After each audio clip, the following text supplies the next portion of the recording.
અમરેલીના વાડી કણકોટ ગામે કાઠી ક્ષત્રિય સમાજ દ્વારા થયું સૂર્યકથાનું આયોજન। દર વર્ષે વૈશાખ સુદ એકમથી ગણેશ ચોથ સુધી 3.5 દિવસના ઉપવાસ સમગ્ર કાઠી સમાજ દ્વારા કરી પોતાના ઈષ્ટદેવ સૂર્યનારાયણ ભગવાનની આરાધના કરવામાં આવે છે। આ માટે કાઠી સમાજના ભાઈઓ બહેનો સૂર્ય ઉપાસના માટે થાન પાસે આવેલ જૂના તથા નવા સુરત દેવળ ખાતે સૂર્ય મંદિર ખાતે જઈને 3.5 દિવસના ઉપવાસ કરી સૂર્ય ભગવાનની ઉપાસના કરે છે, તો કોઈ પોતાના ઘરે પણ ઉપવાસ કરે છે।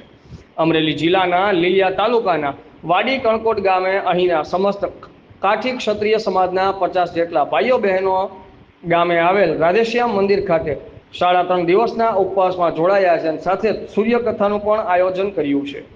આ કથાના વક્તા જ્ઞાનેશ્વરી માતા પોતાની સંગીતમય વાણીમાં સૂર્યકથાનું રસપાન કરાવી રહ્યા છે। રાધેશ્યામ મંદિરના મહંત તરીકે મંગળ બાપુ વિદ્યમાન છે।